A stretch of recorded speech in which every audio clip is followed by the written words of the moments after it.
80-20 Pareto qonunini ta'limda ta'sirini bilarmidingiz? Pareto qonuni asosan iqtisodiyot, marketing, sotuvda juda faol ishlatiladi, lekin ta'limda ham o'z o'rniga ega.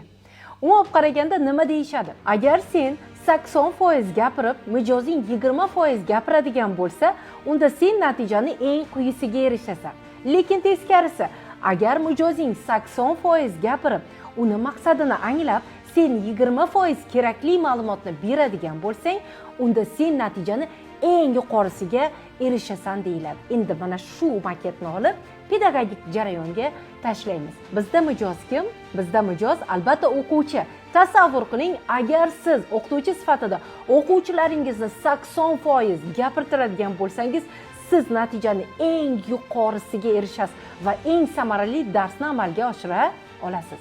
Lekin aksincha, siz 80% gapirib, o'quvchingiz 20% gapiradigan bo'lsa, ishoning, bu darsingizning sifati juda past bo'ladi.